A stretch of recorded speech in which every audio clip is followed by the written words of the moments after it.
Media మిత్రులందరికీ TDP Janasena Bharatiya Janata party నుంచి మీకు హృదయపూర్వక ఆహ్వానం పలుకుతున్నాను. ఆలస్యమైనందుకు మనస్ఫూర్తిగా మన్నించాలి. ఇది చాలా గత కొన్ని సంవత్సరాలుగా ఈ మేనిఫెస్టో ప్రజల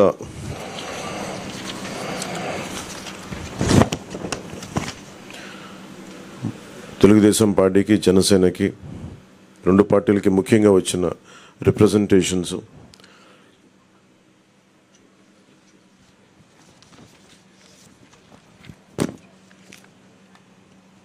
ముందుగా మేము మా ఉమ్మడి మేనిఫెస్టోని ఒకసారి చూపించి రిలీజ్ చేసిన తర్వాత మాట్లాడతాం.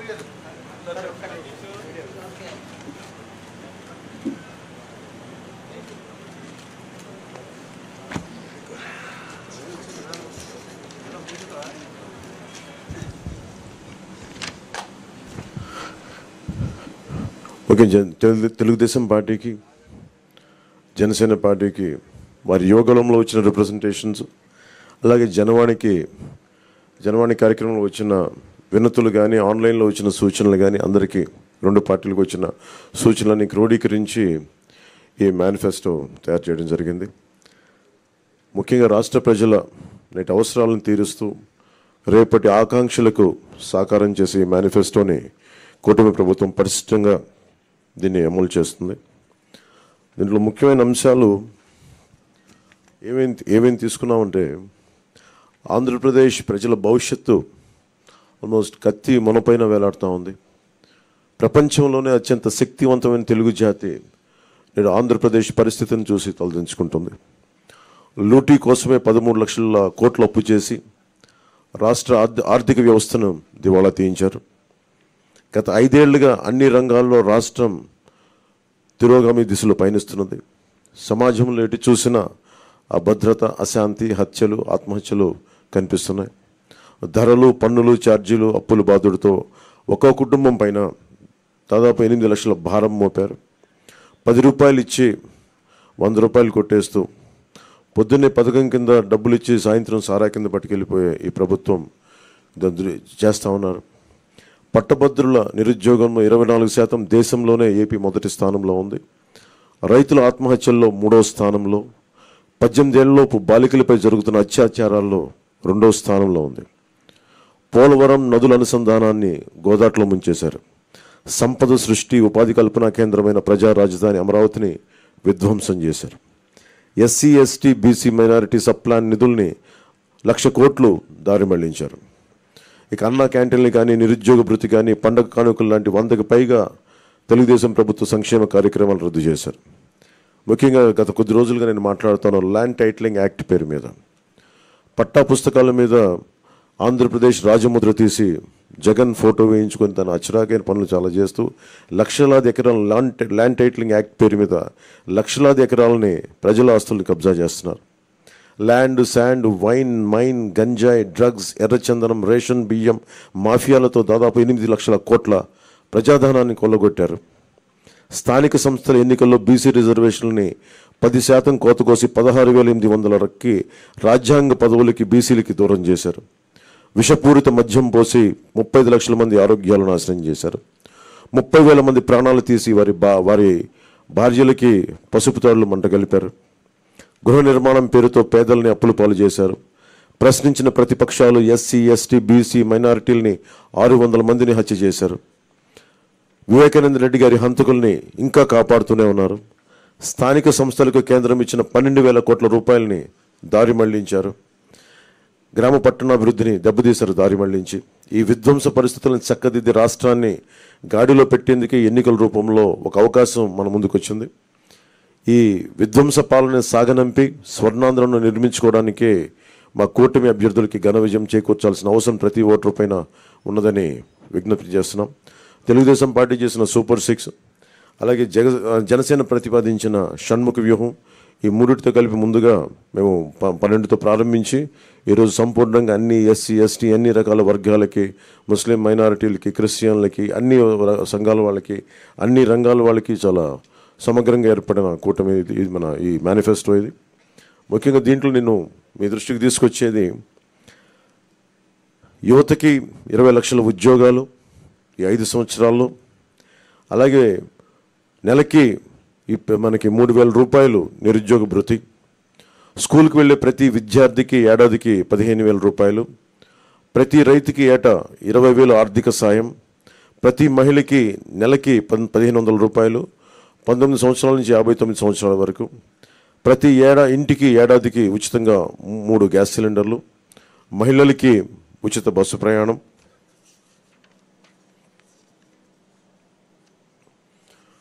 మత్స్యకారులకు సంబంధించి సముద్ర వేట విరామ సమయంలో మత్స్యకారులకు 20,000 రూపాయల ఆర్థిక సాయం, జీవో2 2017ని రద్దు చేస్తాం, బోట్ల మరమ్మతులకు కానీ ఆధునిక కమ్యూనికేషన్లకు కానీ ఆర్థిక సాయం అందిస్తాం.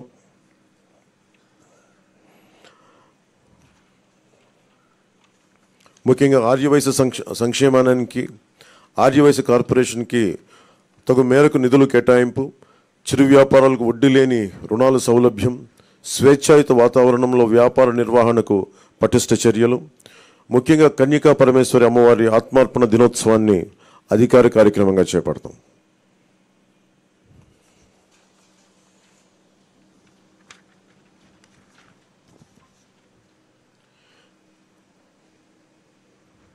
ఆక్వా రంగానికి సంబంధించి అవసరం ఉన్న జిల్లాల్లో 5,000 టన్నుల నిల్వ సామర్థ్యం కలిగిన కోల్డ్ స్టోరేజ్లు, అన్ని జోన్లో ఉన్నవారికి విద్యుత్ యూనిట్కి గతంలో లాగే ₹50 సరఫరా చేస్తాం, ట్రాన్స్ఫార్మర్ల ధర తగ్గిస్తాం, ఏవియేటర్లపై సబ్సిడీ అందిస్తాం. ఏ ఇసుక కోసం అయితే దోపిడీ చేసిందో జేపీ వెంచర్స్, దానికి ప్రజల నుంచి దాదాపు 39 మంది పైగా భవన నిర్మాణ కార్మికులు చనిపోయారు. మేమందరం వారికి అండగా ఉన్నందుకు ఈ రోజున వారికి సామాన్యులకి ఇసుక అందుబాటులో ఉండే విధంగా సమగ్రమైన ఇసుక విధానం, అలాగే ముఖ్యంగా విద్యార్థులకు సంబంధించి ఎయిడెడ్ కాలేజీలు, ప్రైవేట్ పీజీ విద్యార్థులకి ఫీజు రీయింబర్స్మెంట్ పునరుద్ధరిస్తాం, కాలేజీలకి రుసుము చెల్లించే సర్టిఫికేట్లు విద్యార్థులకు చిక్కులు లేకుండా చేస్తాం.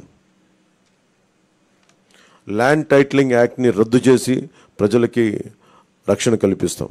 మిగతావన్నీ చంద్రబాబు గారు తెలియజేసుకుంటారు. గౌరవ మాజీ ముఖ్యమంత్రి.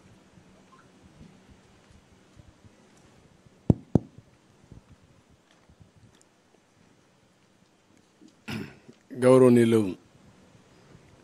కొద్దిగా వాళ్ళు గౌరవనీయులు పవన్ కళ్యాణ్ గారు, గౌరవనీయులు సిద్ధార్థరాజ్ సింగ్ గారు, పత్రికా విలేకరులకు అందరికీ నమస్కారాలు. ఇప్పుడే పవన్ కళ్యాణ్ గారు మీకు సూచనగా చెప్పడం జరిగింది. అయితే దీనిపైన చాలా తరో ఎక్సర్సైజ్ చేశాం.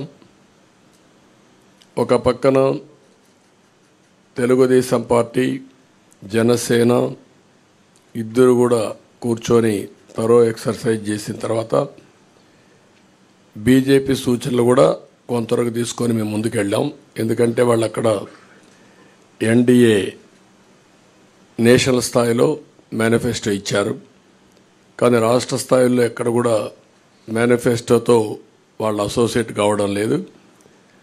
అయితే దీనికి పూర్తి సహకారం అందిస్తారనే ప్రగాఢ విశ్వాసం, అదే మరి నమ్మకం. అందుకే వారు కూడా వ్యక్తిగతంగా వచ్చి ఎండార్స్ చేయడానికి వారు ముందుకు వచ్చారు. కాబట్టి కేంద్ర సహకారం మెండుగా ఉంటుంది, పూర్తిగా ఉంటుంది. అదేవిధంగా ఈ యొక్క మేనిఫెస్టోను అమలు చేసే బాధ్యత జనసేన, తెలుగుదేశం 2 పార్టీలు తీసుకుంటాం. ఇక్కడికి వచ్చినప్పుడు పోయిన సంవత్సరమే మేము సూపర్ 6 తీసుకొచ్చాం. ఈ సూపర్ 6లో 6 మేము ప్రధానంగా పెట్టాం. అందులో కూడా మీరు చూస్తే యువత నిర్వీర్యం అయిపోయింది. నేను ఎన్నోసార్లు అన్ని పబ్లిక్ మీటింగ్ మేము ముగ్గురం కూడా అదే మాట్లాడుతూ వచ్చాం. 3 రాజకీయ పార్టీలు కలిశాం. మా కలయిక ప్రజలు గెలవాలి, రాష్ట్రం నిలదొక్కోవాలి, మళ్ళా ప్రజల జీవితాలకు వెలుగు రావాలి. దీని మీదనే 3 పార్టీలు కూడా ఒక మాటలో చెప్పాలంటే ఒక నేషనల్ పార్టీ, అధికారంలో ఉండే పార్టీ, ఇటీవల ప్రజల్లోకి ఎక్కువ తిరిగిన జనసేన, 40 సంవత్సరాలుగా ఉండే తెలుగుదేశం పార్టీ అందరం కూడా అడ్జస్ట్మెంట్ చేసుకుని ఈ రాష్ట్రాన్ని కాపాడుకోవాలి, మళ్ళీ తెలుగు జాతికి పూర్వ వైభవం రావాలనే ఏకైక ఆకాంక్షతో మేమందరం కలిసి ముందుకు వచ్చాం. అందుకనే సూపర్ 6 మీరు చూసినప్పుడు ఒక 6 పాయింట్లని యువతకు 20 లక్షల ఉద్యోగాలు, 3,000 రూపాయల నిరుద్యోగ భృతి, యువత నిర్వీర్యం అయిపోయింది, మళ్ళీ అలాంటి యువతకి కాన్ఫిడెన్స్ ఇవ్వాల్సిన అవసరం ఉంది ఉద్దేశంతో ఈ కార్యక్రమాన్ని తీసుకున్నాం. అదే మాదిరిగా భవిష్యత్ అంతా కూడా హ్యూమన్ రిసోర్స్ డెవలప్మెంట్ పైన ఆధారపడుతుంది. స్కూల్కి వెళ్ళే ప్రతి ఒక్క విద్యార్థికి 15,000 రూపాయలు తల్లికి వందనం కింద, ఇది కాకుండా ప్రతి ఒక్క మహిళకి 1,500 రూపాయలు నెలకి ఇవ్వడం. దీనివల్ల సంవత్సరానికి 18,000 వస్తుంది. 5 ఏళ్లలో 90,000 రూపాయలు ఈ ఒక్క కార్యక్రమం ద్వారా ప్రతి మహిళకు చేరే పరిస్థితి వస్తుంది. ప్రతి ఇంటికి ఏడాదికి 3 గ్యాస్ సిలిండర్లు. ధరలు పెరిగాయి, నిత్యావసర వస్తువుల ధరలు అయితే ఆకాశాన్నంటే పరిస్థితి వచ్చింది. పేదవాళ్ళు గ్యాస్ కూడా ఉపయోగించే పరిస్థితులు లేరు కాబట్టి దీన్ని ఇవ్వడం జరిగింది. ఉచిత ప్రయాణ సౌకర్యం, దీనివల్ల మొబిలిటీ మహిళల్లో ఎక్కువ ఉంటుంది. ఉద్యోగాలు చేయాలన్నా, వ్యాపారాలు చేయాలన్నా, బయట పోయి రావాలన్నా చాలా సులభంగా ఉంటుంది. అందుకే ఈ కార్యక్రమం తీసుకొచ్చాం. దీనికి తోడుగా షణ్ముగ వ్యూహం ఇది యాడ్ చేశాం. అందులో కూడా మీరు చూస్తే ఇంటింటికి రక్షిత మంచినీరు, కొళ్ళాయి ద్వారా నీళ్లు ఇవ్వడం. రెండోది రాష్ట్ర వ్యాప్తంగా స్కిల్ సెన్సస్, ఇది first of it's kind in the country. ఇంతవరకు కులగణన చేశాం. రిలీజియన్గా ఏ కమ్యూనిటీ ఎంతున్నారు, ఏ రిలీజియన్ ఎంతమంది ఉంటారో చేశాం. ఫస్ట్ టైం స్కిల్ గణన చేయడం, అంటే స్కిల్ ఎవరికి ఎలాంటి స్కిల్స్ ఉన్నాయి, ఎలాంటి స్కిల్స్ సమాజంలో మెరుగైన అవకాశాలు ఉంటాయి, ప్రపంచంలో ఎలాంటి డెవలప్మెంట్ జరుగుతాయి, ఎలాంటి స్కిల్స్ మన యువతకు కానీ అందరికి కానీ ఇవ్వగలిగితే ప్రొడక్టివిటీ పెరుగుతుంది అనే దానిపైన మెయిన్గా ఫోకస్ చేయడం కోసం దీన్ని పెట్టుకోవడం జరిగింది. ఇంకొక పక్క చిన్న మధ్య తరహా పరిశ్రమలకి, అంకుర సంస్థలకి ప్రాజెక్ట్ వ్యయంలో గరిష్టంగా 10 లక్షల రూపాయల సబ్సిడీ ఇవ్వడం. ఇది కాకుండా ఇంకొక పక్కన చూస్తే ఎన్డీఏ ప్రభుత్వం తెచ్చిన 10% ఈడబ్ల్యూఎస్ రిజర్వేషన్స్ అమలు చేస్తాం.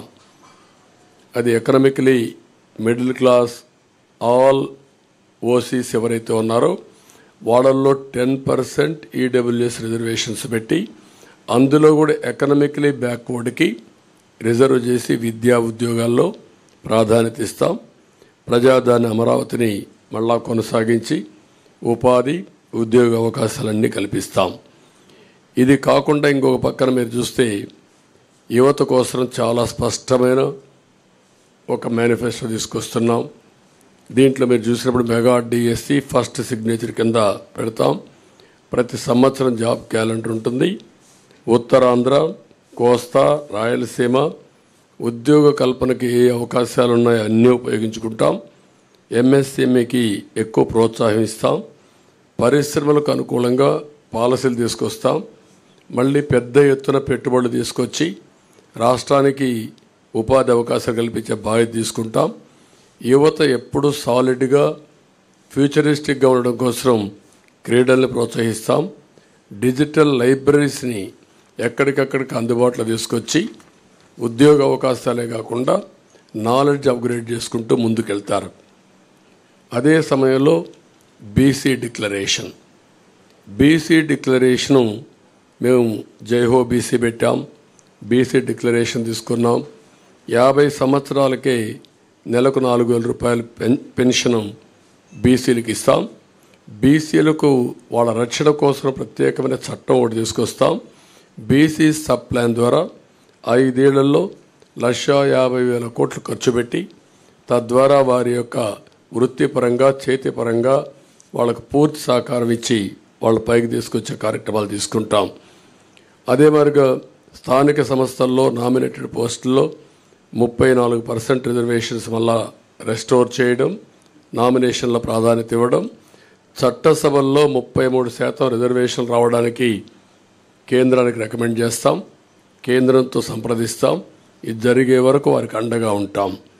తక్కువ జనాభాతో ఎక్కువ పోటీ చేయలేని వర్గాలకి నామినేటెడ్ పోస్టుల ద్వారా రాజ్యాధికారంలో భాగస్వాములు చేస్తాం.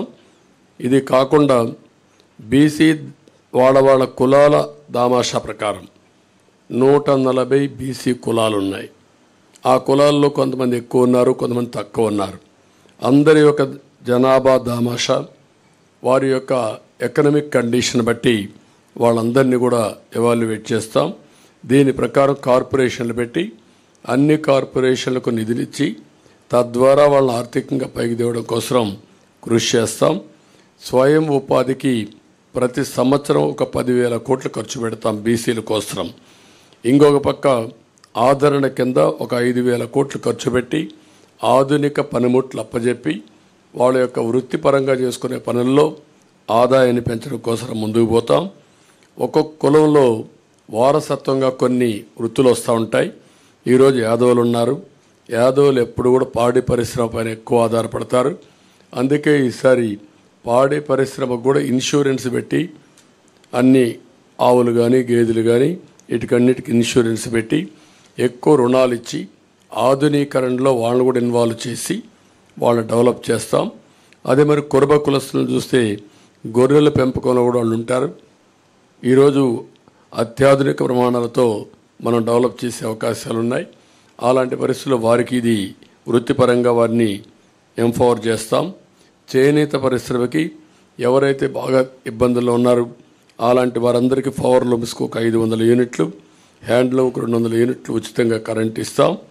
24,000 రూపాయలు సంవత్సరానికి వాళ్ళకి ఇచ్చే బాధ్యత తీసుకుంటాం. ప్రతి కుటుంబానికి కూడా ఒక 24,000 రూపాయలు ఇచ్చి వాళ్ళని ఆదుకుంటాం. ఇవి కాకుండా ఈరోజు నాయీ బ్రాహ్మణులకి వాళ్ళ గౌరవ వేతనం దేవాలయాల్లో పనిచేసే అందరికీ 25,000 రూపాయలు గౌరవ వేతనం ఇప్పిస్తాం. షాపులకు 200 యూనిట్లు కరెంటు ఉచితంగా ఇస్తాం. గీత కార్మికులకి మద్యం షాపుల్లో 10% రిజర్వేషన్లు పెడతాం. వడ్డరికి క్వారీల్లో 15% రిజర్వేషన్లు పెడతాం. రాయల్టీ సీనరీ ఛార్జీల్లో మినహాయింపు ఇస్తాం. ఇది కాకుండా రజక దోబిఘాట్ల నిర్మాణానికి ప్రోత్సాహాలు ఇస్తాం. అదే మరి దోబిఘాట్ల కోసం పవర్ కూడా 200 యూనిట్లు ఉచితంగా ఇచ్చి వాళ్ళని ఆదుకుంటాం. మత్స్యకారులు ఎవరైతే ఉన్నారో విరామ సమయంలో వేటకు పోలేని సమయంలో 20,000 రూపాయల ఆర్థిక సహాయం చేసి 217 జీవోని రద్దు చేస్తాం. వారిని అన్ని విధాలు ఆదుకోవడానికి బోట్ల మరమ్మతులు కానీ కొత్త బోట్లు కొనేయడం కానీ ఇవన్నీ చేస్తాం. ఎక్కడికక్కడ ఏవైతే చిన్న చిన్న పోర్ట్స్ ఇవన్నీ ఉన్నాయో దానికి కూడా ప్రాధాన్యత ఇచ్చి వారిని ఆదుకోవడం కోసం ముందుకెళ్తాం. స్వర్ణకారుల అభివృద్ధి కోసం కొత్తగా ఒక కార్పొరేషన్ పెడతాం. వారిని కూడా ఆదుకుంటాం. ఎవరైతే ఈ ప్రభుత్వంలో అతి దారుణంగా తోట చంద్రయ్య, అమర్నాథ్ గౌడ్, జల్లయ్య యాదవ్, పాల సుబ్బారావు ఇలాంటి వ్యక్తులను అతి క్రూరంగా చంపేశారు, ఆ కేసులన్నీ రీఓపెన్ చేస్తాం. తప్పకుండా కఠినంగా యాక్షన్ చేసి వాళ్ళందరిపైన కఠిన చర్యలు తీసుకొని వాళ్ళ ఆత్మకు శాంతి కలిగే విధంగా బీసీల కోసం మేము పనిచేస్తాం. ఇంకొక పక్క మహిళలు ఉన్నారు. నేను ముందే సూపర్ 6లో 4 కార్యక్రమాలు మహిళలకే ఇచ్చాం. అదే సమయంలో డాక్రా సంఘాలకి ఎంపవర్ చేయడం కోసం 10 లక్షల రూపాయల వరకు రుణాలు ఇచ్చి వడ్డీ లేని రుణాలు ఇచ్చి వాళ్ళని ఆదుకుంటాం. అదే సమయంలో ఈరోజు జరిగే విధానం చూస్తే 10 రూపాయలు ఇచ్చి 100 రూపాయలు అలాగే ఇస్తున్నారు, 1000 రూపాయలు దోచేస్తున్నారు. ఆ విధానానికి స్వస్తి చెప్పి సంపద సృష్టించడం తెలిసిన పార్టీలు ఇవి. అటు కేంద్రంలో ఉండే ఎన్డీఏ సంపద సృష్టిస్తూ ఉంది.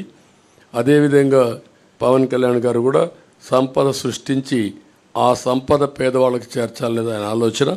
ఈ 3 పార్టీలు కూడా కలిసి సంపద సృష్టిస్తాం, ఆదాయాన్ని పెంచుతాం, పెంచిన ఆదాయాన్ని మళ్ళీ పేద ప్రజలకు అందజేస్తాం.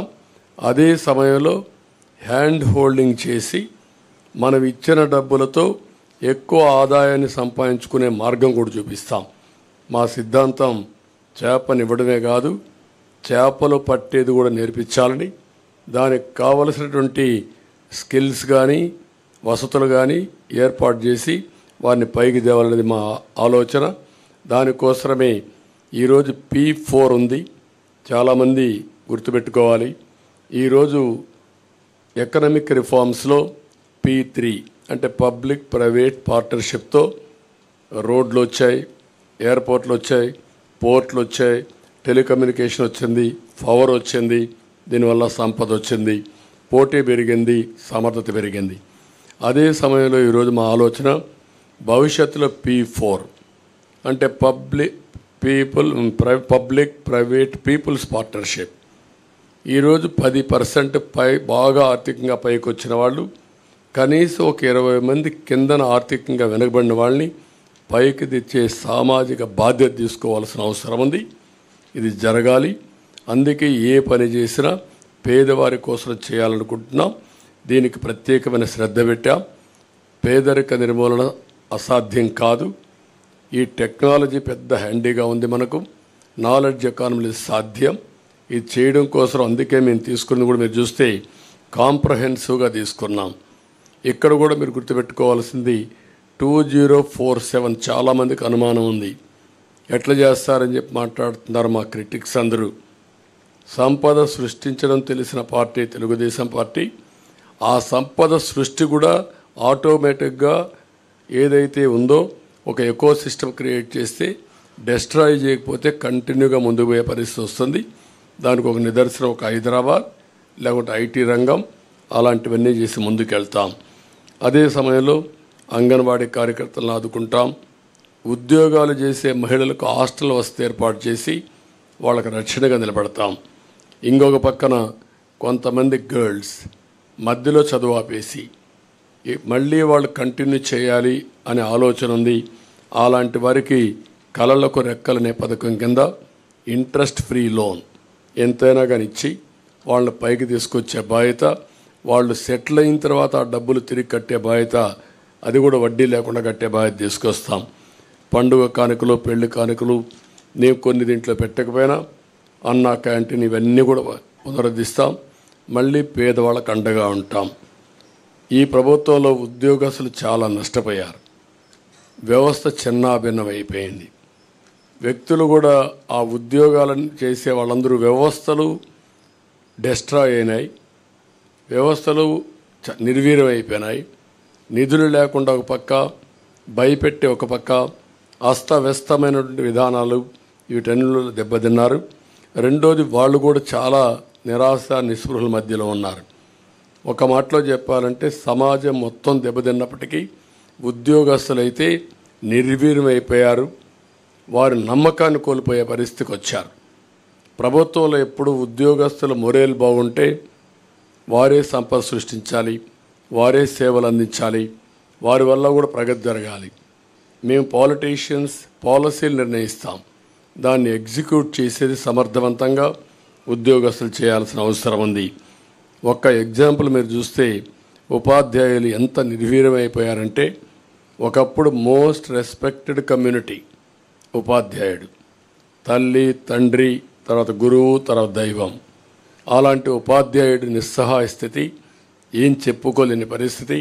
కడాన మద్యం షాపుల్లో కాపలాకు పెడితే అది కూడా నోరిప్పి చెప్పలేని పరిస్థితి. చెప్పితే కేసులు పెట్టడం. కనీసం వాళ్ళ రైట్స్ కోసం ఎప్పుడు కూడా ప్రజాస్వామ్యంలో ప్రజాస్వామ్య హక్కుల కోసం మాట్లాడే వ్యక్తులు ఇంటలెక్చువల్ కమ్యూనిటీ టీచర్స్. అలాంటి టీచర్స్ నోరిప్పలేని పరిస్థితి తీసుకొచ్చారు. ఇంకొక పక్కన మనం ఒకసారి చూస్తే వీళ్ళందరిలో పిఆర్సీ లేదు, ప్రావిడెంట్ పిఎఫ్ లేదు, సరెండర్ లీవులు లేవు, లేకపోతే టీఏలు లేవు, లేకపోతే ఏది కూడా లేకుండా 20,000 25,000 కోట్ల రూపాయల బకాయిలు పెట్టి అడిగితే వాళ్ళ మీద కేసులు పెట్టడం, వాళ్ళ సంఘ నాయకులను అరెస్టులు చేయడం, కావాలని కేసులు పెట్టి ఏసీబీ కేసులు పెట్టి వేధించడం ఇది ఒక ఆనవాయితీగా అయిపోయింది. అందుకని మళ్ళా వాళ్ళ యొక్క ఆత్మ విశ్వాసాన్ని పెంచుతాం, ఆత్మ గౌరవాన్ని పెంచుతాం. ఆ విధంగా పీఆర్సీ ఇవ్వడం కానీ, పీఆర్సీ వచ్చే లోపల ఇంటీరియం రిలీఫ్ కూడా ఇస్తాం. ఇంటీరియం రిలీఫ్ ఇచ్చి వాళ్ళకి ఇవ్వాల్సిన డబ్బులు కూడా ఫేజ్డ్గా అవన్నీ కూడా క్లియర్ చేసి ప్రతి నెల జీతాలు వచ్చే పరిస్థితికి మళ్ళీ తీసుకొస్తాం. ఆర్థిక వ్యవస్థని మెరుగుపరుస్తాం. అదే మరిగా ఏదైతే సిపిఎస్ ఉందో ఆ సిపిఎస్ను కూడా సమీక్ష చేసి ఏ విధంగా దీన్ని చేస్తే పరిష్కార మార్గం సరైన మార్గం చూపించగలుగుతామో దానికి కూడా ఒక సమస్య పరిష్కారం కోసం కృషి చేస్తాం. ఇది కాకుండా తక్కువ జీతాలు పొందే అవుట్సోర్సింగ్ కానీ, లేకపోతే అంగన్వాడీ కానీ, లేకపోతే మీకు పోలీసు వ్యవస్థల్లో ఉండే వీళ్ళందరికీ కానీ వాళ్ళందరినీ ఏ విధంగా చేయాలో అవన్నీ చేస్తాం. వాలంటీర్స్కి కూడా ఒక 10,000 రూపాయలు వేతనం పెంచుతాం. పాడి పరిశ్రమ స్వయం ఉపాధికి ఉపయోగపడుతుంది. దీన్ని కూడా పెద్ద ఎత్తున అభివృద్ధి చేస్తాం. ఇది కాకుండా కాపు సంక్షేమం కోసం ఒక 15,000 కోట్ల రూపాయలు ఖర్చు పెడతాం. ఇప్పుడు ఫస్ట్లో మీరు చూస్తే ఈబీసీ తీసుకొచ్చాం. ఈబీసీ తీసుకొచ్చినప్పుడు 10% ఈబీసీలకు రిజర్వేషన్ చేసే పరిస్థితి వస్తుంది. 10% అంటే ఉద్యోగాల్లో కాలేజ్ సీట్లలో 10% ఉంటుంది. అందులో కాపులు ఎక్కువ మంది ఓసీస్లో వెనుకబడిన వర్గాలు ఉంటే, ఆర్థికంగా వెనుకబడి ఉంటే వాళ్ళకి ఎక్కువ రిజర్వేషన్లు వస్తాయి. ఆ విధంగా దామాషా ప్రకారం వారి వారి ప్రాధాన్యతను బట్టి దానికి ఇచ్చే పరిస్థితి వస్తుంది. అవసరమైతే 5 ఏళ్ళకు ఒకసారి సమీక్ష చేసుకుంటాం, ఎకనామిక్ సర్వే చేపిస్తాం. ఆ సర్వే ప్రకారం ముందుకు పోతాం. ఇక్కడికి వచ్చినప్పుడు కాపు యువతకి, మహిళలకి నైపుణ్యాభివృద్ధి, స్వయం ఉపాధికి ఎక్కువ ప్రాధాన్యత ఇస్తాం. కాపు భవనాలు కూడా కట్టి వారిని ఆదుకుంటాం. అదే సమయంలో ఆర్యవైశ్య సంక్షేమం కోసం ముందుకు పోతాం. క్షత్రియ సంక్షేమం, అగ్రవర్ణాల్లో ఉండే ఇతర పేదలకు కూడా న్యాయం చేయడం, ఇవి చేస్తూనే ఈరోజు ప్రత్యేక కార్పొరేషన్ ఏర్పాటు చేసి ఎక్కడికక్కడ ఇవన్నీ ముందుకు తీసుకుపోతాం. ఇంకొక పక్క పెన్షన్ కూడా మొన్నే అనౌన్స్ చేశాం. 4,000 రూపాయలు పెన్షన్ ఇస్తున్నాం. అది కూడా ఏప్రిల్ నుంచి ఇస్తాం. పెంచిన పింఛను ఏప్రిల్ నుంచి ఇచ్చి, ఇంకొక పక్కన వికలాంగులకి, దివ్యాంగులకి 6,000 రూపాయలు ఇస్తాం. వైకల్పానికి పూర్తిగా అంటే 2 కాళ్ళు చేతులు లేకుండా అవస్థపడే వాళ్ళకి 15,000 రూపాయలు ఇస్తాం. కిడ్నీ, తలసేమియా వంటి దీర్ఘ వ్యాధులు ఉండే వాళ్ళకి 10,000 రూపాయలు పింఛన్ ఇస్తున్నాం. ఇది కాకుండా 2 సెంట్లు ఇంటి జాగా గ్రామీణ పట్టణ ప్రాంతాల్లో, గ్రామాల్లో 3 సెంట్లు ఇస్తాం. ఇవి కాకుండా మీరు ఒకసారి చూస్తే ఇప్పటికే మంజూరైన పట్టాలకు ఇళ్లు కట్టిస్తాం. ఎవ్వరికి ఇంటి జాగాలు క్యాన్సిల్ చేయం. అదే సమయంలో అక్కడే ఇళ్లు కట్టించే పరిస్థితి తీసుకొస్తాం. ఇళ్ళు లేని ప్రతి ఒక్కరికి టిట్కో ఇళ్ళు ఇమీడియట్గా హ్యాండ్ ఓవర్ చేస్తాం. ఇవి కాకుండా అందరికీ ఇళ్ళు కట్టించే పరిస్థితి తీసుకొస్తాం. ఎస్సీ ఎస్టీ సంక్షేమానికి కట్టుబడి ఉన్నాం. జిల్లాల వారీగా వర్గీకరణ కూడా చేస్తాం. ఎస్సీ ఎస్టీలకు 50 సంవత్సరాలకే పింఛన్ ఇస్తాం. సప్లాన్ నిధులు వారి అభివృద్ధి కోసమే ఖర్చు పెడతాం. ఏజెన్సీలో ఆదివాసీ ఉపాధ్యాయుల నియామకం చేస్తాం. జీవో నెంబర్ 3 మళ్ళీ రివైవ్ చేస్తాం. ఎస్సీ ఎస్టీ సంక్షేమ పథకాలన్నీ తీసుకొచ్చి ఎస్సీలపైన దాడులు చేసిన వారందరిపైన కఠిన చర్యలు తీసుకొని వారిలో ఒక నమ్మకాన్ని క్రియేట్ చేస్తాం. ఎస్సీ ఎస్టీ బ్యాక్లాగ్ పోస్టులు కూడా పూర్తి చేస్తాం. ముస్లిం మైనారిటీ సంక్షేమం కోసం వాళ్ళకు కూడా 50 ఏళ్లకే పింఛన్ ఇవ్వడం, ఈద్గాలు, కబరిస్తాన్లు ఇవన్నీ కూడా స్థలాలు కేటాయించడం, విజయవాడ సమీపంలో ఆది హౌస్ కట్టడం, నూర్ బాసా కార్పొరేషన్కి ఏటా ఒక 100 కోట్ల రూపాయలు కేటాయించడం, మైనారిటీ ఫైనాన్స్ కార్పొరేషన్ ద్వారా 5 లక్షల వరకు వడ్డీ లేని రుణాలు ఇవ్వడం, ఇమాం మౌజంలకి 10,000 రూపాయలు, 10,000 5,000 గౌరవ వేతనాలు ఇవ్వడం, అర్హత ఉన్న ఇమాములకి ప్రభుత్వ కాజీలుగా నియమించడం, మసీదుల నిర్వహణకు ప్రతి నెల 5,000 రూపాయల ఆర్థిక సహాయం, ఆజ్ యాత్రకు పోయే ఒక్కొక్క ముస్లింకి 1,00,000 రూపాయల ఆర్థిక సహాయం చేయడం చేస్తాం. క్రిస్టియన్ సంక్షేమానికి కట్టుబడి ఉన్నాం. వారికి కూడా ఏమేమి ఉన్నవన్నీ చేస్తాం. అదే సమయంలో వ్యవసాయం 9 hours అన్ఇంటరప్టెడ్ కరెంట్ ఇస్తాం. సోలార్ పంప్ సెట్స్ అన్నీ ఫ్రీగా పెట్టించి తద్వారా వాళ్ళు ఉత్పత్తి చేసుకున్న కరెంటు వాళ్ళు వాడుకుని మిగిలిన కరెంటు గ్రిడ్కి ఇచ్చే ఏర్పాటు చేస్తాం. అంటే ప్రతి ఒక్క పంప్ సెట్ వాళ్లకు సోలార్ ఇస్తాం. సోలార్ ఇచ్చిన తర్వాత వాడు వాడుకోవచ్చు. వాడుకోగా మిగిలిన కరెంటు గ్రిడ్కి ఇస్తే డబ్బులు ఇచ్చే ఏర్పాటు చేస్తాం. కేంద్ర ప్రభుత్వం ఇచ్చినటువంటి రూఫ్ టాప్ సోలార్ ఎనర్జీ కూడా ఇంటిగ్రేట్ చేస్తాం. అక్కడ కూడా వాళ్ళ ఇండ్లకు వాడుకొని మిగిలిన కరెంట్ ఇవ్వచ్చు. ఒక్కొక్కసారి వాళ్ళకు అవసరమైతే మళ్ళా గ్రిడ్ నుంచి డ్రా చేసుకోవచ్చు. 2 విధాలుగా. అంటే ఒకసారి ఎండలున్నప్పుడే సోలార్ వస్తుంది, వర్షాలు వచ్చినప్పుడు రాలేకపోవచ్చు. అలాంటప్పుడు గ్రిడ్ నుంచి ఇస్తాం. అలాంటి వస్తువుని ఏర్పాటు చేసి ఏ ఊరికి ఆ ఊరు కరెంట్ ఉత్పత్తిలో డీసెంట్రలైజేషన్ ఆఫ్ పవర్ జనరేషన్కి ముందుకు పోతాం. అంటే ఒక్కొక్క ఊర్లో చేస్తాం. ఒక సబ్స్టేషన్ యూనిట్ తీసుకుంటాం. సర్ప్లస్ డెఫిసిట్ అక్కడనే మేనేజ్ చేస్తాం. అప్పటికి కూడా షార్ట్ ఫాల్ ఉంటే గ్రిడ్ మేనేజ్మెంట్కి వెళ్తాం. అంటే మా ఉద్దేశం ఎక్కడ వీలైతే అక్కడ పంప్డ్ ఎనర్జీ కూడా పెడతాం.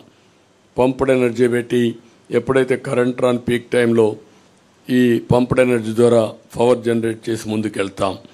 అదే సమయంలో ధరల స్థిరీకరణ నిధి ఏర్పాటు చేస్తాం. ఏవైతే సబ్సిడీ ద్వారా అన్నీ ఆపేశారు, వాళ్ళు ఇచ్చే 7,500 రూపాయలు తప్ప ఏది ఇవ్వడం లేదు. ఇప్పుడు దాన్ని మేము 20,000 రూపాయలు చేస్తున్నాం. ఇది కాకుండా మళ్ళీ ఏవైతే యంత్రాలు కానీ ఇవన్నీ కూడా ఏమేమి చేయాలో అవన్నీ చేస్తాం. కౌలు రైతులకు గుర్తింపు కార్డులు ఇస్తాం.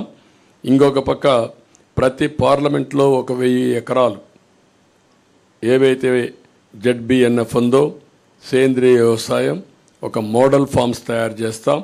దీన్ని ఇంకా బాగా విస్తరించి ఒక ఆదర్శంగా ముందుకు తీసుకెళ్తాం. ఎక్కడికక్కడ గిడ్డంగులు, కోల్డ్ స్టోరేజ్ ఇవన్నీ ఇంప్రూవ్ చేస్తాం. డ్రిప్ ఇరిగేషన్కి 90% సబ్సిడీ ఇస్తాం. ఇది కాకుండా సెరికల్చర్ రైతులను ఆదుకుంటాం. అగ్రికల్చర్ మనం అక్వాకల్చర్ రైతులకు కూడా ఒక యూనిట్కి ₹50 కరెంట్ ఇస్తాం. ఇంకొక పక్క ల్యాండ్ టైటిలింగ్ యాక్ట్, ఇది nothing but Jagan land grabbing act. అతను ల్యాండ్ గ్రాబ్ చేయాలనుకుంటున్నాడు, అందుకే ఇలాంటి నల్ల చట్టాలు తీసుకొస్తున్నాడు. దీని పేరే జగన్ ల్యాండ్ గ్రాబింగ్ యాక్ట్. సొంతం కోసం పెట్టుకొని ఇలాంటి వ్యక్తులందరినీ ప్రోత్సహించి ప్రభుత్వ ఆస్తులపైన కత్తిపెట్టి బెదిరించి భయభ్రాంతులు చేసి ఎవరైనా మాట్లాడినా లేకపోతే వాళ్ళకు అవసరం ఉన్నా లాగేసుకునే పరిస్థితి వస్తారు. ఇప్పటికే ఈ రాష్ట్రంలో 40 ఏళ్ళు 50 ఏళ్ళు సంపాదించిన ఆస్తులు మెడ మీద కత్తిపెట్టి రాయించేసుకున్నారు. అది ఒక పోర్టు కావచ్చు, లేకపోతే ఇంకొక పక్క ఒక భూమి కావచ్చు, ఒక ఇండస్ట్రీ కావచ్చు, లేకపోతే ఒక క్వారీ కావచ్చు, ఒక మైనింగ్ కావచ్చు. ఏదైనా సరే మీరు చూస్తే మొత్తం రాగించుకున్నారు. ఎందుకు పోర్ట్లు చేతులు మారాయని అడుగుతున్నా, ఎందుకు సెజ్లు చేతులు మారాయని అడుగుతున్నా, ఎందుకు స్టూడియోస్ చేతులు మారాయని అడుగుతున్నా, ఎందుకు ఆస్తులు బలవంతంగా చేతులు మారాయని అడుగుతున్నా. There is no answer. ప్రతి ఒక్కరూ ఏ స్థాయికి వచ్చారంటే మా ప్రాణాలుంటే చాలు, మేము బ్రతికితే చాలు, ప్రాణాలుంటే వేరే ప్రాంతాలకు పోయి 10 రూపాయలు సంపాదించుకుంటాం, ఇక్కడుండి మేము ప్రాణాలు పోగొట్టుకోలేమనే ఉద్దేశంతో సరెండర్ చేసేసారు. 30 ఏళ్ళు 40 ఏళ్ళు సంపాదించిన ఆస్తులవి. అలాంటి దుర్మార్గమైన కార్యక్రమాలు జరిగాయి. అవన్నీ కూడా నేను ఎగ్జాంపుల్ చెప్పమంటే అన్ని చెప్పడానికి సిద్ధంగా ఉన్నా. రేపు గవర్నమెంట్ వస్తానే ఒకటి కాదు ఎందుకు మారాయో నేను అడుగుతున్నా. కాకినాడ సెజ్ ఎందుకు మారింది, కాకినాడ పోర్ట్ ఏంటి, గంగవరం పోర్ట్ అన్నీ ఒకటి కాదు. మైనింగ్ ఈరోజు సిలికాన్ మైనింగ్ మన గూడూరు దగ్గర ఉన్నాయి. ఒక్క ఓనర్ ఉన్నాడు, ఒరిజినల్ ఓనర్. దాంట్లో రాష్ట్రంలో క్వారీస్ ఉన్నాయి, కనీసం చిన్న చిన్న క్వారీస్ కూడా మొత్తం లాగేశారు. ఒక్క క్వారీ ఎవరి దగ్గర లేదు. గ్రనైట్, గెలాక్సీ గ్రనైట్ ఎందుకు చేతులు మారాయి, ఎవడు తీసుకున్నాడు? ఎవరైనా బరి తెగించి నువ్వు చంపేసినా పర్వాలేదు అని అడ్డం తిరిగిన వాళ్ళు క్యాన్సిల్ చేసి హెవీ ఫైన్స్ వేసి ఆపరేట్ చేయకుండా చేసి సమయం వచ్చినప్పుడు చూసుకుంటాను గమ్మునుండే పరిస్థితికి వచ్చారు.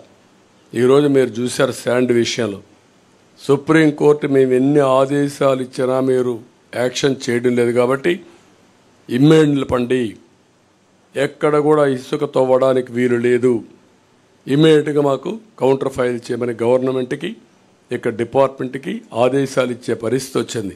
ఎన్నిసార్లు కామెంట్ చేశారు హైకోర్టు, ఎన్నిసార్లు కామెంట్ చేశారు సుప్రీంకోర్టు, ఎన్జిటి ఎంత స్పష్టమైన ఆదేశాలు ఇచ్చింది అంటే కోర్టులు అంటే లెక్కలేదు, రెగ్యులేటరీ ఏజెన్సీస్ అంటే లెక్కలేదు, ఇష్టానుసారంగా చేసే పరిస్థితికి వచ్చారు. అందుకే మేము వస్తానే జగన్ ల్యాండ్ గ్రాబింగ్ యాక్ట్ని రద్దు చేస్తాం. ఇది ఆయన కోసం పెట్టుకున్న ల్యాండ్ గ్రాబింగ్ యాక్ట్. ఇది నిన్న అడిగారు భాస్కర్ రెడ్డి అనే వ్యక్తి పులివెందల్లో జగన్మోహన్ రెడ్డి సతీమణిని అడిగారు. ఏమడిగారు? మా నాన్న మా తాత ఇచ్చిన భూమి పైన మీ ఫోటో ఎందుకు పెట్టుకున్నారు, మీ ఆయన ఫోటో ఎందుకు పెట్టుకున్నారు అడిగారు. రాజముద్ర పడవలసింది ఇక్కడ, ఇలాంటి ఫోటో వేస్తే ఎవరు సహిస్తారని అడుగుతున్నా. What is the answer? నువ్వు అంటున్నావు కదా నన్ను మెచ్చారని, సమాధానం చెప్పు. నువ్వు ఇచ్చావా ఈ ఆస్తి? మీ తాత ఇచ్చాడు ఈ ఆస్తి? నీ సాక్షి పేపర్ నుంచి సంపాదించి ఇచ్చారా? మీ భారతీ సిమెంట్ నుంచి ఒక బస్తా ఉచితంగా ఇచ్చావా? కాబట్టి ఇవన్నీ కూడా మనం గుర్తుపెట్టుకోవాల్సింది. ప్రజలు మాటలాడలేని పరిస్థితి, నిస్సహాయ స్థితికి నెట్టేసి భయభ్రాంతులు చేసి పోలీసులు పెట్టుకొని హైహ్యాండెడ్గా మాట్లాడితే అరెస్టులు చేసి, అరెస్ట్ చేసిన తర్వాత వాళ్ళు పోలీస్ టార్చర్ చేసి ఇలాంటి దుర్మార్గమైన పనులు చేశారు. కాబట్టి దీనిపైన ఇప్పుడు అన్నీ అయిపోయినాయి. ఇప్పుడు కడాన ప్రైవేట్ ఆస్తులపైన కూడా పెట్టారు. ఇప్పుడు చాలామంది రాష్ట్రం వదిలిపెట్టి వెళ్ళిపోతున్నారు.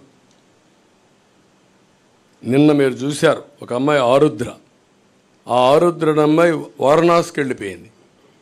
వారణాసికి వెళ్ళిపోయి మళ్ళా తిరిగి నేను రావాలంటే ఈ ప్రభుత్వం పోతే వస్తాను, నేను రాలేనని చెప్పే పరిస్థితికి వచ్చింది. మీ అందరికీ ఐడియా ఉంది ఆరుద్ర ఏ విధంగా ఫైట్ చేసిందో. రంగనాయకమ్మ ఏం తప్పు చేసింది ఆవిడ? ఈ రాష్ట్రం వదిలిపెట్టి వేరే రాష్ట్రానికి పొట్ట కోసరం పోయే పరిస్థితి వచ్చేసింది. కనీసం లైవ్లీహుడ్, తిండి కోసం వేరే రాష్ట్రానికి వారిపోయే పరిస్థితికి వచ్చారు. ఇది అరాచకాలకు పరాకాష్ట. ఇప్పుడు ఫైనల్గా ఈ ల్యాండ్ టైటిలింగ్ యాక్ట్ పేరుతో జగన్ గ్రాబింగ్ యాక్ట్ తీసుకొచ్చారు. సాగునీటి ప్రాజెక్టులు అన్నిటికల్లా చాలా పెద్ద సమస్య ఉంది. ఈరోజు గుక్కడి నీళ్లు లేవు, తాగడానికి నీళ్లు లేవు, సాగునీరు లేదు. నీళ్ళన్నీ మిస్మేనేజ్మెంట్ అయినాయి, సముద్రంలోకి వెళ్ళిపోయినాయి, ప్రాజెక్టులు ఏది పూర్తి కాలేదు. ఇరిగేషన్ మేనేజ్మెంట్ అడ్వాన్స్ స్థాయిలో ఉంది. కాలువలు దవ్వలేదు, పంట కాలువలు లేవు, డ్రైనేజెస్ లేవు, వాటర్ మేనేజ్మెంట్ లేవు, రిజర్వాయర్లు కొట్టుకోబోతున్నాయి. ఇంతవరకు మీరు చూస్తే అన్నమయ్య ప్రాజెక్టు కొట్టుకొని పోతే ఏం చేస్తారో చెప్పలేని నిస్సహాయ స్థితి. గుండ్లకమ్మ ప్రాజెక్టు గేట్స్ 3 సార్లు కొట్టుకోబోయే పరిస్థితి, పులిచింతల గేట్స్ కొట్టుకోబోయే పరిస్థితి. What is the reason? కనీసం మెయింటెనెన్స్ లేదు. ఇలాంటివన్నీ ఉన్నాయి. అన్ని ఇరిగేషన్ ప్రాజెక్ట్స్ పూర్తి చేస్తాం. పోలవరం గోదావరి అయిపోయింది, పోలవరం పూర్తి చేస్తాం, నదులు అనుసంధానం చేస్తాం. అక్కడి నుంచి ఆల్ ప్రాజెక్ట్స్ ప్రాధాన్యత ఇచ్చి ముందుకు తీసుకెళ్తాం. అదే మరి కార్మికులకు రవాణా రంగం, ఇందులో కూడా మీరు చూస్తే ఆల్ డ్రైవర్స్ వాళ్ళని ఓనర్ చేసే విధంగా 4 లక్షల రూపాయల వరకు సబ్సిడీ ఇచ్చి 5% వడ్డీతో వాళ్ళకు రుణాలు ఇప్పించే బాధ్యత తీసుకుంటాం. అదే మరిగా డ్రైవర్ సాధికార సంస్థ పెట్టి వాళ్ళకు ప్రమాద బీమా, హెల్త్ ఇన్సూరెన్స్, విద్యా రుణాలు వంటివి సంక్షేమ కార్యక్రమాలు అమలు చేస్తాం. బ్యాడ్జ్ కలిగిన ప్రతి ఆటో డ్రైవర్కి, ట్యాక్సీ డ్రైవర్కి, ఈవీ లైసెన్స్ కలిగిన ప్రతి లారీ టిప్పర్ డ్రైవర్కి 15,000 రూపాయలు సంవత్సరానికి ఆర్థిక సహాయం చేస్తాం ఆల్ డ్రైవర్స్కి. జీవో నెంబర్ 21 ఇది ఫైన్లు భారం తగ్గించడం రద్దు చేసి మళ్ళీ ఫ్రెష్గా తీసుకొస్తాం. గ్రీన్ ట్యాక్స్ కూడా తగ్గిస్తాం. అసంఘటిత రంగ కార్మికుల కోసం చంద్రన్న బీమా మళ్ళా తీసుకొస్తాం. భవన నిర్మాణ బోర్డు పునరుద్ధరిస్తాం. ముఠా కార్మికుల సంక్షేమానికి ప్రత్యేకమైన బోర్డు కూడా తీసుకొస్తాం. మళ్ళీ ఇన్సూరెన్స్ చంద్రన్న బీమా పథకాన్ని తీసుకొచ్చి సహజ మరణానికి 5 లక్షలు, యాక్సిడెంట్ జరిగిపోతే 10 లక్షల రూపాయలు ఆర్థిక సహాయం చేస్తాం. ఫస్ట్ టైం హెల్త్ ఇన్సూరెన్స్ తీసుకొస్తున్నాం. ప్రతి ఒక్క కుటుంబానికి 25 లక్షల రూపాయలు హెల్త్ ఇన్సూరెన్స్ చేస్తాం. 25 లక్షల రూపాయలు ఇన్సూరెన్స్ ఇప్పిస్తాం.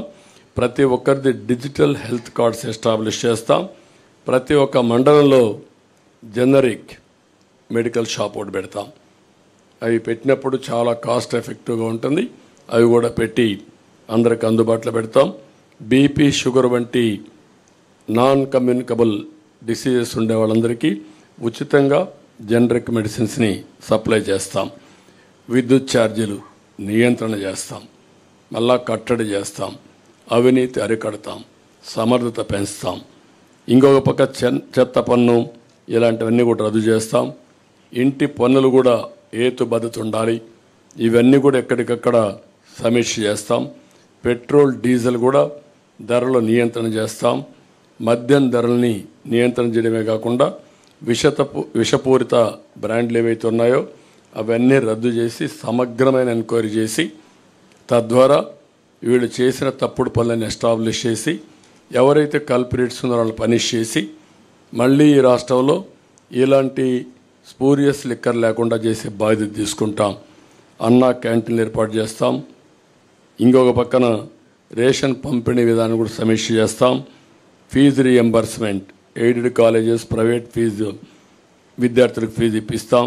కాలేజీలకే రుసుము చెల్లించి మళ్ళీ సర్టిఫికెట్ రాకుండా పోవడం, ఎగ్జామ్స్ రాకుండా పోవడం ఇలాంటి సమస్యలు లేకుండా చేస్తాం. ఉచిత ఇసుక విధానాన్ని తీసుకొస్తాం. దానికి సమగ్ర పాలసీ తీసుకొస్తాం. పగడ్బందీగా కన్స్ట్రక్షన్ యాక్టివిటీ జరిగే విధంగా కార్యక్రమం తీసుకొస్తాం.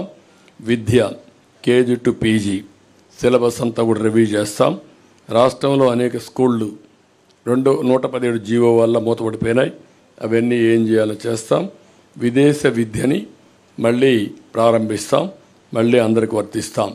100 రోజుల్లో గంజాయి, అదే మరిగా ఏదైతే డ్రగ్స్, ఈ రెండు కంట్రోల్ చేస్తాం. ఐరన్ హ్యాండ్తో డీల్ చేస్తాం. ఉక్కు పదంతో అణిచివేస్తాం. ఎట్టే పరిస్థితుల్లో ఈ రాష్ట్రంలో డ్రగ్స్ ఉండడానికి వీల్లేదు, గంజాయి ఉండడానికి వీల్లేదు. 5 ఏళ్లలో ఒక్కసారి కూడా సమీక్ష చేయనటువంటి బాధ్యత లేని ముఖ్యమంత్రి. ఊరూరా నిత్యావసర మంచినీళ్ళు దొరకలేదు కానీ గంజాయి దొరికే పరిస్థితి వస్తూ ఉంది. అదే సమయంలో ఆక్వాకల్చర్ని అభివృద్ధి చేస్తాం. సమగ్ర అభివృద్ధి, ఇవన్నీ జరగాలంటే సమగ్ర అభివృద్ధితో ముందుకు పోవాల్సిన అవసరం ఉంది. ఆ సమగ్ర అభివృద్ధి చేస్తాం. మౌలిక సదుపాయాలను కూడా పూర్తిగా డెవలప్ చేస్తాం. గ్రామాల దగ్గర నుంచి రోడ్ ఇన్ఫ్రాస్ట్రక్చర్ ఉన్నది బెస్ట్ ఇన్ఫ్రాస్ట్రక్చర్ తయారు చేస్తాం. గ్రామాల నుంచి మండల హెడ్ క్వార్టర్ కానీ, మండలాల నుంచి జిల్లాలకు కానీ, జిల్లాల నుంచి మార్కెట్ ప్లేసెస్కి కానీ, పోర్ట్స్కి కానీ బెస్ట్ ఇన్ఫ్రాస్ట్రక్చర్, అది కూడా రోడ్ ఇన్ఫ్రాస్ట్రక్చర్ డెవలప్ చేస్తాం. దీనికి ఒక ప్రత్యేకమైన పాలసీ తీసుకొస్తాం. వాటర్ కూడా ప్రతి ఒక్క ఇంటికి చెడుగా కార్యక్రమం చేస్తాం. ప్రజా రాజధాని, ఈ రాజధానితోనే వెల్త్ క్రియేషన్ సాధ్యం. ఈ ప్రజా రాజధానిని మళ్ళీ పునరుద్ధరిస్తాం.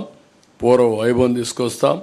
అదే సమయంలో ఇది ప్రజల రాజధానే కాకుండా ప్రతి ఒక్కరికి ఉద్యోగ కల్పన చేసే విధంగా ఉండేట్టుగా రాష్ట్రానికి ఆదాయం పెంచే కేంద్రంగా తయారు చేసే బాధ్యత తీసుకుంటాం. పారిశ్రామికరణ, తెలుగుదేశం, మేము ముగ్గురం కలిసి దీనికి పర్ఫెక్ట్గా తీసుకెళ్తాం. పర్యాటకానికి చాలా స్కోప్ ఉంది. ఉద్యోగాలు వస్తాయి. ఈ రాష్ట్రంలో అనువైన ప్రదేశాలు ఉన్నాయి. ఇవన్నీ కూడా ఎక్స్ప్లోర్ చేసి ముందుకు పోతాం. అన్నింటికంటే ముఖ్యంగా ఫుడ్ ప్రాసెసింగ్కి ఎక్కువ ప్రాధాన్యత ఇస్తాం. ఈరోజు ఒకప్పుడు షుగర్ ఫ్యాక్టరీస్ బాగుండేటివి. ఇప్పుడు షుగర్ ఫ్యాక్టరీస్కి ఆదరణ లేదు. కానీ ఆల్టర్నేటివ్ ఫుడ్ ప్రాసెసింగ్ వస్తున్నాయి. అవన్నీ తీసుకొచ్చి రాయితీలిచ్చి ఎక్కడ పండే పంటల ఆధారంగా ఫుడ్ ప్రాసెసింగ్ తీసుకొచ్చి తద్వారా అక్కడ ఉపాధి కల్పిస్తాం. వాల్యూ అడిషన్ వస్తుంది. రైతులు కూడా గిట్టుబాటు ధర వస్తాయి. ఇది కాకుండా అతి ముఖ్యమైన విషయం దేవాలయాలు, బ్రాహ్మణుల సంక్షేమానికి కూడా మేము కట్టుబడి ఉన్నాం.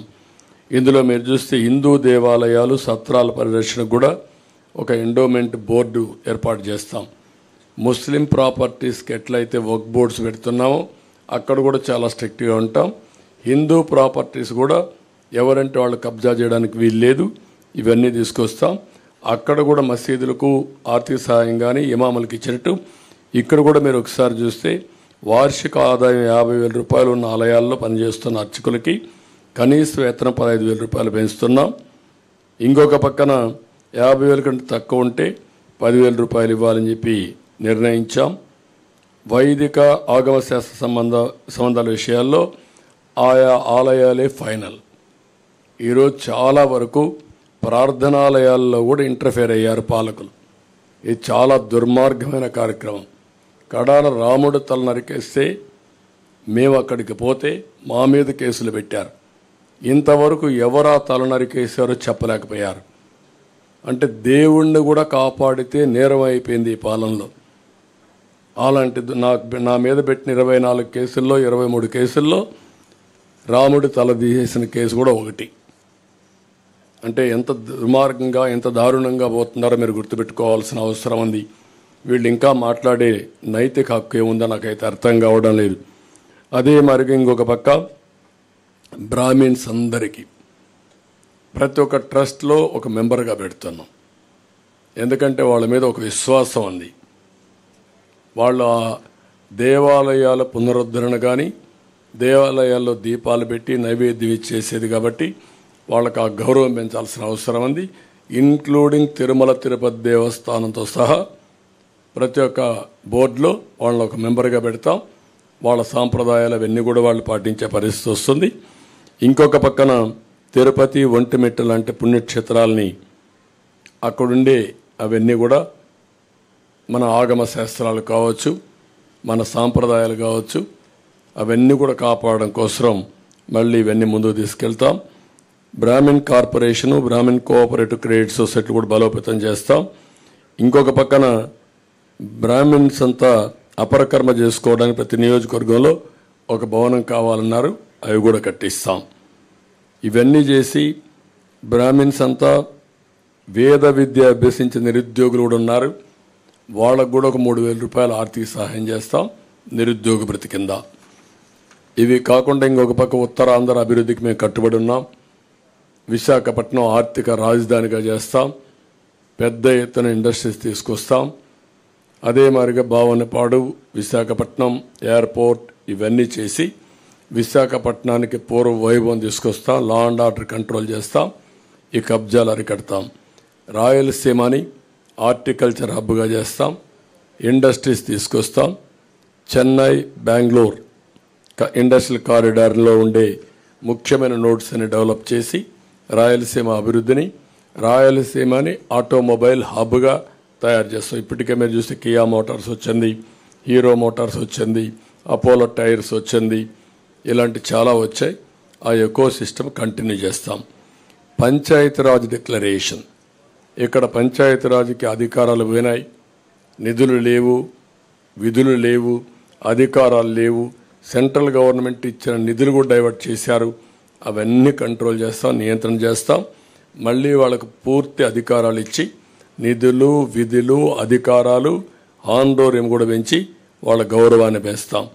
కడాన జర్నలిస్టుకు కూడా నేను మొన్న అడిగాను.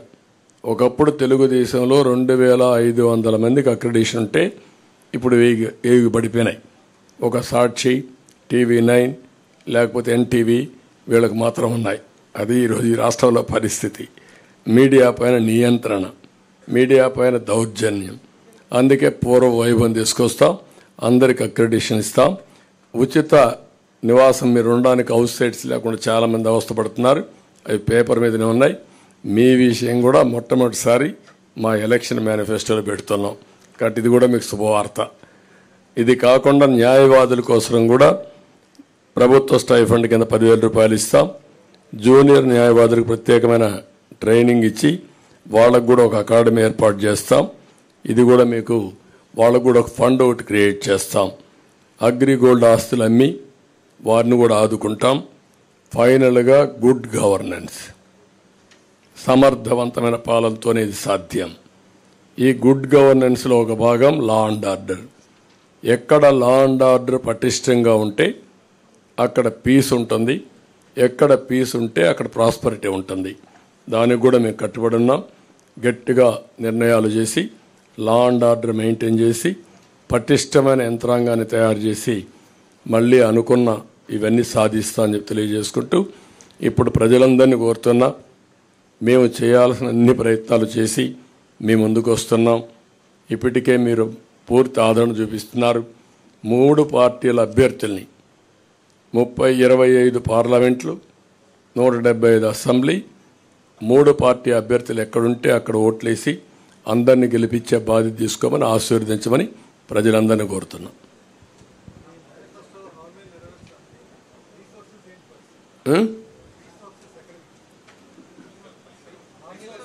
జగన్మోహన్ రెడ్డి ఎక్కడ తెచ్చాడు?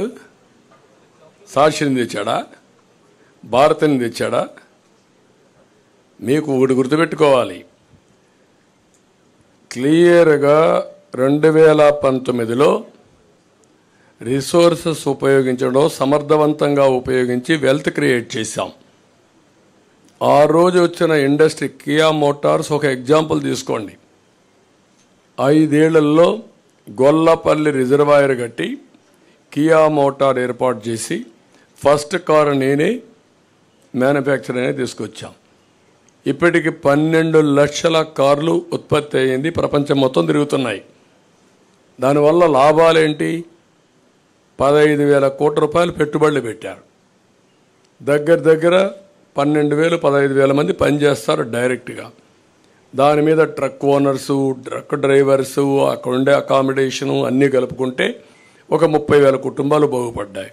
దీనివల్ల ప్రభుత్వానికి ఆదాయం వస్తూ ఉంది, ట్యాక్సెస్ ద్వారా 1000 కోట్లనే వస్తుంది. ఆ డబ్బులతో మనం సంక్షేమ కార్యక్రమాలు ఇస్తున్నాం. మీరు ఒక్క ఎగ్జాంపుల్ చెప్పండి, ఈ 5 ఏళ్లలో ఒక్క పరిశ్రమ వచ్చిందా? ఒక్క డెవలప్మెంట్ జరిగిందా? ఆదాయం ఎక్కడి నుంచి వస్తుంది? అందుకే బిగినింగ్లో వచ్చిన ఆదాయం 5 ఏళ్లకు ఎత్తిపోయే పరిస్థితికి వచ్చింది.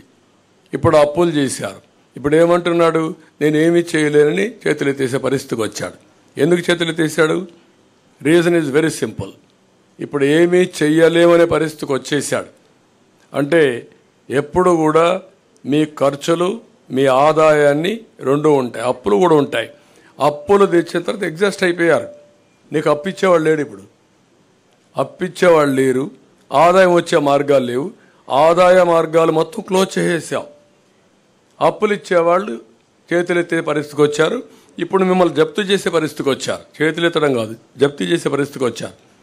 ఒక్క అమరావతి ఒక ఎగ్జాంపుల్. 2,70,000 కోట్ల రూపాయలు ఆయన బటన్ నొక్కారంటున్నాడు. ఒక్క అమరావతిలో 3 లక్షల కోట్ల రూపాయలు యాజ్ ఆన్ టుడే ప్రజల ఆస్తి ఆవిరైపోయింది. వై? మీరేమీ చేసి ఉండక్కర్లేదు. యాజ్ ఇట్ ఈజ్ అమరావతిని వదిలిపెట్టుంటే 3 లక్షల కోట్లు వచ్చేది. దీనికి వ్యతిరేకంగా మీరేం చేశారు? 13 లక్షల కోట్లు అప్పు చేశారు. దానికి వడ్డీ కట్టాలి. అస్తవ్యస్త ఆర్థిక విధానాల వల్ల, విధ్వంసం వల్ల ఈ రాష్ట్రం సర్వనాశనం అయింది. ఆ మాట చెప్తున్నాం. ఎవరైతే మీరు అడిగే క్వశ్చన్కి 94, 95లో జీతాలు ఇవ్వలేని పరిస్థితి హైదరాబాద్లో. గుర్తుపెట్టుకోండి, 3 నెలలకు ఒకసారి జీతాలు ఇచ్చాను. తర్వాత అక్కడి నుంచి నిర్ణయాలు చేశాం. 2004కు మిగుల బడ్జెట్, మిగుల కరెంటు సంపాదించాం. ఏం చేశామని ఆలోచిస్తే సంస్కరణలు తీసుకొచ్చాం, సంపద సృష్టించాం, ఆదాయాన్ని పెంచాం. ఆ మాటే చెప్పాం. మేము ఆదాయం పెంచే మార్గాలు మాకు తెలుసు, మళ్ళీ అభివృద్ధి చేసే మార్గాలు మాకు తెలుసు. అది చేయకుండా ఒట్టి మాటలతో, అది కాకుండా మాకు ఒక బ్రాండ్ ఉంది, కమిట్మెంట్ ఉంది 3 పార్టీలకి. ఈరోజు దేశంలో నేను అడుగుతున్నా, ఇదే స్పీడ్లో పోతే నేను కూడా చెప్పాను, ఈయనకి డ్రైవింగే రాదు, పరిపాలన చేత కాదు. సరే బస్సు ఎక్కిచ్చారు అందరూ కలిసి, డ్రైవర్ సీట్లో కూర్చొని పెట్టాం. వాడు రివర్స్లో పోతానంటున్నాడు. డ్రైవింగ్ రానివాడు రివర్స్ దొలితే ఏమవుతుందండి? అదే చేశాడు ఈ రాష్ట్రాన్ని. రివర్స్ టెండరింగ్ ఏంటి? బుద్ధుండేవాడు ఏమైనా చేస్తాడు రివర్స్ టెండరింగ్? మాట్లాడడానికి ఏమైనా ఉందా మీకు? మీరు రాసినా కొంతమంది ఉంది, బ్లూ మీడియా ఉందని కూడా వాళ్ళకి ఆనందం. వాళ్ళు ఏ ముంచేసినా పర్వాలేదు, వీళ్ళు ఇక్కడ ఉన్న కూడా ఉండరు. అలాంటి కమిట్మెంట్ లేని రాజకీయాలతో ఈ రాష్ట్రం నాశనం అయింది. ఈరోజు నేను ఒక ఎగ్జాంపుల్ చెప్పాను మీకు, సింపుల్ అండి. మీరంతా ఇంటలెక్చువల్స్. బైఫర్కేషన్ సమయంలో మనకు తెలంగాణకు పర్ క్యాపిటల్ ఇన్కమ్ వ్యత్యాసం 35,000. నేను 5 ఏళ్ళలో కష్టపడి 27,000కి తగ్గించాను. అక్కడ జనాభా తక్కువ, ఆదాయం ఎక్కువ. ఇక్కడ జనాభా ఎక్కువ, ఆదాయం తక్కువ. పర్ క్యాపిటల్ పెంచాలంటే చాలా ఎఫర్ట్స్ ఉంటాయి. ఇప్పుడు ఎంత అయింది? అది 27,000 45,000 అయింది. Can you imagine? నీకు ఆదాయం ఎట్టొస్తుంది? ఇక ఆదాయమే లేకపోతే నీకు ప్రభుత్వానికి ఆదాయం ఎక్కడి నుంచి వస్తుంది? ఎవడు ఖర్చు పెడతాడు? కొనుగోలు శక్తి ఎక్కడ వచ్చింది? This is where I'm saying. Okay అమ్మా, మీరు బయలుదేరండి. ఒక్క నిమిషం కన్క్లూడ్ చేద్దాం. మాకిద్దరికి కూడా ప్రోగ్రాంలు ఉన్నాయి. ఆయన ఇప్పుడు పోలవరం వెళ్ళాలి, ఆయన తొందరలో, నేను కూడా పిఠాపురం వెళ్ళాలి, ఇది దెందులూరు వెళ్ళాలి, తెనాలి రావాలి. బ్రీఫ్గా అడిగేయండి ఒక క్వశ్చన్, ఏదైనా చెప్తాను. తప్పులేదు, ఎందుకంటే వాళ్ళు ఒక సిద్ధాంతపరంగా నేషనల్ లెవెల్లో ఎన్డీఏ ఉంటుంది. ఎన్డీఏ మేనిఫెస్టో ఇచ్చారు. ఏ రాష్ట్రంలో కూడా వాళ్ళు మేనిఫెస్టోలు ఇన్వాల్వ్ కావడం లేదు. సంఘీభావాన్ని తెలియజేస్తారు. ఆ మాట వారు కూడా చెప్తా, వినండి. Sir, BJP has given any assurance if they come into power, they will support Andhra Pradesh under their leadership. Will they give a special status implementation? I think my support here from the BJP on the release of TDP and Jan Sena is in itself a message that this alliance is going to deliver for the people, aspiration of the people of Andhra Pradesh and the national aspiration at the national level. So, double engine Sarkar will work here once the results are out on the 4th June, and you will see how we work together. How many Lok Sabha seats you are expecting from Andhra Pradesh? Sir, we have already said there is a 400 par, 400 plus. Andhra will contribute the maximum percentage which comes from any other states. What are the BJP assurances to Andhra Pradesh, specifically on this occasion of manifesto? My sitting here is in itself a support, sir. It is a Janasena and TDP manifesto. I am asking about you. Sir, this is my manifesto is a national. Don't get confused. I'm a national party. We released a national manifesto. There was no other party, regional party with us. We released it. It's a TDP and Jan Sena alliance and BJP alliance is there, but they have released their manifesto. And BJP is sitting in support. What more do you want?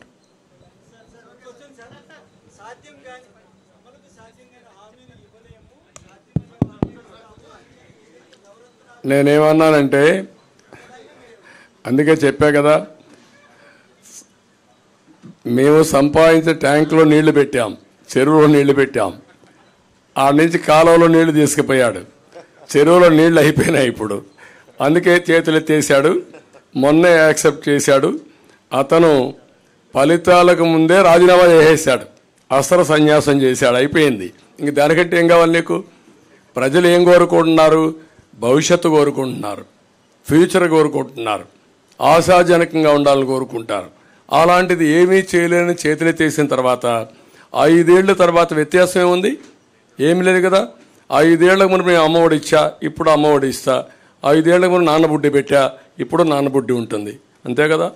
మరి ఎప్పుడు కూడా గుర్తుపెట్టుకోవాల్సింది aspirational India. What Modiji is talking? 2047 Viksit Bharat. India will be number 1. Indians will be number 1. పేదరికం లేని దేశంగా ఉండాలనేది ప్రగాఢమైన నమ్మకం మాకు. అందుకే నా కోరిక ఏంటి?